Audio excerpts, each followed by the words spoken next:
Hello everyone, it's Religious Fanboy here again, and today we are discussing Jonah chapter 1, verses 11 through 17.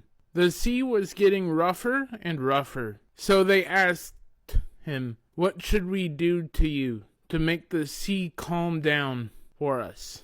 "Pick me up and throw me into the sea," he replied, "and it will become calm. I know that it is my fault that the great storm has come upon you." Instead, the men did their best to row back to land, but they could not, for the sea grew even wilder than before. Then they cried out to the Lord, "Please, Lord, do not let us die for taking this man's life. Do not hold us accountable for killing an innocent man. For you, Lord, have done as you pleased." Then they took Jonah and threw him overboard, and the raging sea grew calm. At this the men greatly feared the Lord, and they offered a sacrifice to the Lord and made vows to him. Now the Lord provided a huge fish to swallow Jonah, and Jonah was in the belly of the fish for 3 days and 3 nights. To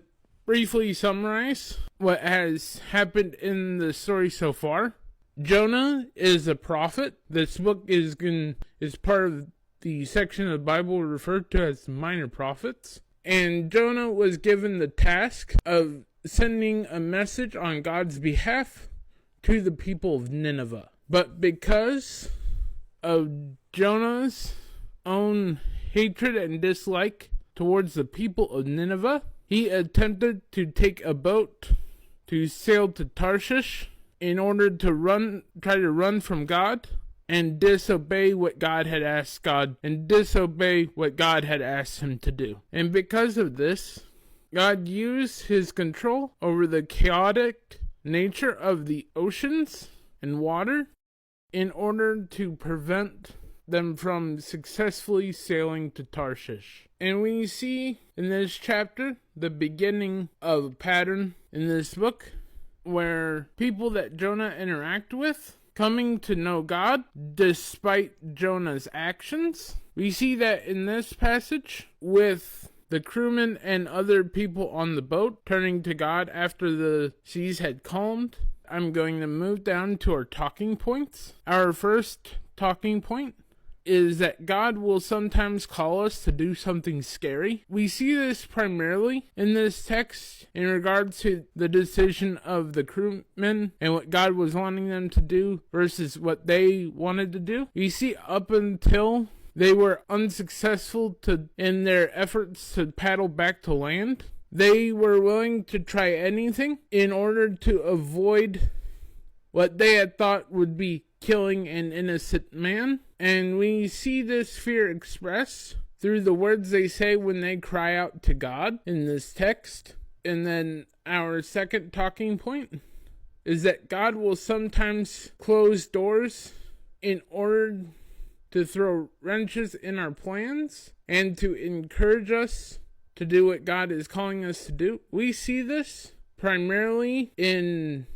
the way in which the water reacts to the crew attempting to paddle back to land after they were told to throw Jonah into the water. And then our third and final talking point is that God answers our prayers in unexpected ways.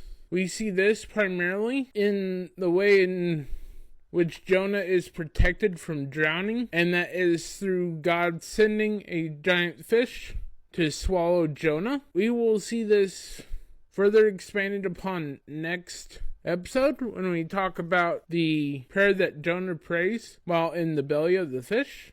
Our first discussion question, as always, is what stood out to you from this passage of scripture and from these talking points? Our second discussion question is what is something scary that prevents you from doing what God calls you to do? And our third and final discussion question is what was the time when God answered your prayer in an unexpected way? And with that being said, may God be with you, and see you next time.